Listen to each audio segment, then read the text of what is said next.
Halo, perkenalkan nama saya Laurencia Sertabita. Saya dari program studi PGSD kelas C. Di sini saya akan membahas tentang sistem pendidikan nasional, khususnya sistem pendidikan nasional yang ada di Indonesia. Nah, poin pertama yang akan saya bahas yaitu tentang kelembagaan, program, dan pengelolaan pendidikan. Namun sebelum membahas pada poin pertama yaitu kelembagaan pendidikan, yang akan saya bahas yaitu mengenai pendidikan nasional. Apa yang dimaksud dengan pendidikan nasional? Pendidikan nasional adalah pendidikan yang berakar kepada kebudayaan nasional Indonesia dan berdasar kepada pencapaian tujuan dari pembangunan secara nasional. Selanjutnya saya akan membahas tentang kelembagaan pendidikan. Berdasarkan Undang-Undang Republik Indonesia tahun 1989 nomor 2 tentang sistem pendidikan nasional menyatakan bahwa kelembagaan pendidikan itu dapat dilihat dari segi jalur pendidikan, program, dan pengelolaan pendidikan itu sendiri. Kemudian yang akan saya bahas yaitu tentang jalur pendidikan, di mana jalur pendidikan itu dibagi menjadi dua, yaitu jalur pendidikan sekolah dan jalur pendidikan luar sekolah. Pasti teman-teman bertanya-tanya kan, apa yang dimaksud dengan pendidikan sekolah dan pendidikan luar sekolah? Jawabannya adalah, pendidikan sekolah adalah pendidikan yang diselenggarakan melalui kegiatan belajar mengajar secara berjenjang dan berkesinambungan. Nah, sifat dari pendidikan sekolah itu adalah formal dan pola atau memiliki pola keseragaman secara nasional. Sedangkan yang dimaksud dengan pendidikan luar sekolah adalah pendidikan yang diselenggarakan yang langsung memasyarakat atau pendidikan yang dilakukan di lingkungan masyarakat. Tentunya tidak berjenjang dan tidak berkesinambungan. Sifatnya juga tidak formal dan tidak memiliki pola keseragaman secara nasional. Itu perbedaan dari pendidikan sekolah dan pendidikan luar sekolah. Kalau tadi kita sudah membahas tentang jalur pendidikan, sekarang kita membahas tentang jenjang pendidikan. Apa yang dimaksud dengan jenjang pendidikan? Jenjang pendidikan adalah suatu tahapan berkelanjutan yang ditetapkan berdasarkan pada perkembangan peserta didik serta keluasan dalam bahan pengajaran.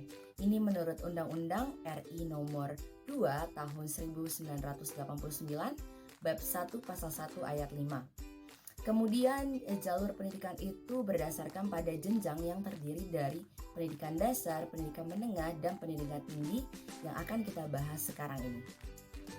Pendidikan dasar diselenggarakan untuk memberi bekal dasar kepada peserta didik untuk hidup dalam masyarakat, dalam mengembangkan pengetahuan, sikap, dan keterampilan dasar.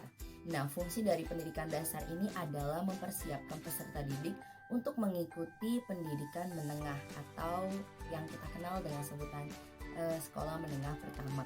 Kemudian ada pendidikan menengah. Fungsi dari pendidikan menengah itu adalah kelanjutan atau lanjutan dan perluasan dari pendidikan dasar. Dan dalam hubungan ke atas mempersiapkan peserta didik mengikuti pendidikan tinggi ataupun memasuki lapangan pekerjaan. Nah, pendidikan menengah ini terdiri dari pendidikan menengah umum, pendidikan menengah kejuruan, dan pendidikan luar biasa.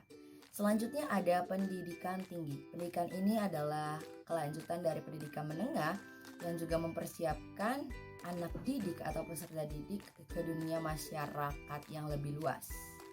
Sebenarnya pendidikan tinggi itu diselenggarakan untuk menyiapkan peserta didik menjadi anggota masyarakat yang memiliki kemampuan akademik atau profesional untuk menerapkan, mengembangkan, dan menciptakan sebuah ilmu pengetahuan, teknologi, ataupun kesenian. Dan tentunya pendidikan tinggi ini mengembangkan atau menjalankan yang disebut dengan Tridharma, yaitu pendidikan, penelitian, dan pengabdian kepada masyarakat. Poin pertama kita sudah membahas tentang kelembagaan pendidikan yang terdiri dari jalur pendidikan dan jenjang pendidikan. Kemudian sekarang kita akan membahas tentang program dan pengelolaan pendidikan. Pertama, poin yang akan saya bahas yaitu tentang program pendidikan. Nah, berdasarkan Undang-Undang RI nomor 2 tahun 1989 bab 1 pasal 1 ayat 4 menjelaskan bahwa pendidikan itu dikelompokkan berdasarkan dari sifat dan kekhususan tujuannya. Oke, selanjutnya disimak baik-baik ya teman-teman. Pertama ada pendidikan umum. Nah, pendidikan umum ini lebih mengutamakan perluasan pengetahuan dan keterampilan dari peserta didik dan perwujudan kekhususan dari tiap tingkat-tingkat pada akhir masa pendidikan. Fungsi dari pendidikan umum itu sendiri adalah sebagai acuan pada semua pendidikan lainnya. Contoh dari pendidikan umum itu ada sekolah dasar, sekolah menengah pertama, sekolah menengah atas, dan universitas atau pendidikan tinggi. Nah, berbeda dengan pendidikan kejuruan. Pendidikan kejuruan ini lebih mempersiapkan peserta didik untuk bekerja pada bidang tertentu. Bidang-bidang tertentu itu seperti jasa boga dan busana, teknik, perhotelan, administrasi perkantoran, kesenian, akuntansi, dan lain sebagainya. Contoh dari lembaga pendidikan kejuruan itu ada SMK, SEMEA, STM, dan lain-lain sebagainya. Nah, selanjutnya ada pendidikan kedinasan. Pendidikan kedinasan ini adalah pendidikan khusus yang diselenggarakan untuk meningkatkan kemampuan dalam pelaksanaan tugas dinas dari pegawai maupun calon pegawai departemen ataupun lembaga pemerintahan non-departemen. Contohnya itu seperti SPK atau Sekolah Perawat Kesehatan. Nah, yang terakhir yaitu tentang pendidikan keagamaan. Pendidikan keagamaan ini adalah pendidikan khusus juga yang diselenggarakan untuk mempersiapkan peserta didik dapat melaksanakan peranan yang menuntut penguasaan pengetahuan berdasarkan pada ajaran agamanya masing-masing. Contohnya itu seperti sanawiyah dan teologi, dan sebenarnya masih banyak lagi contoh dari pendidikan keagamaan itu sendiri.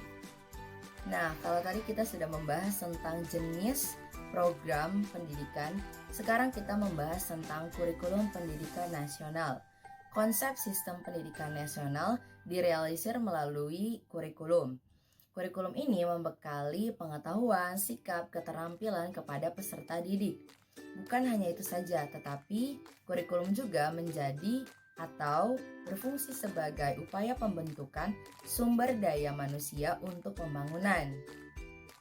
Dalam kaitannya, kurikulum itu mengandung dua aspek, yaitu aspek pertama ada aspek kesatuan nasional yang memuat tentang unsur-unsur kesatuan bangsa.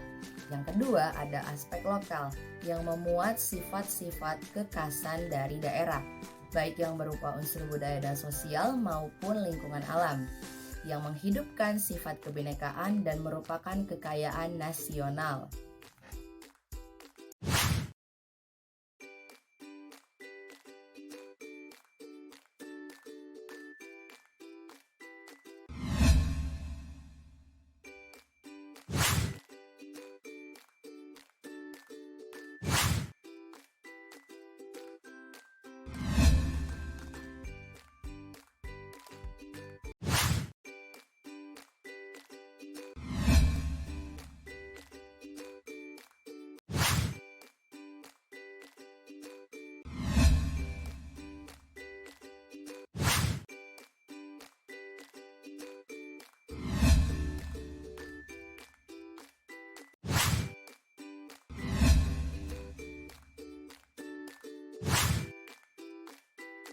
Nah, itu dia teman-teman video pemaparan saya mengenai sistem pendidikan nasional, khususnya sistem pendidikan nasional yang ada di Indonesia.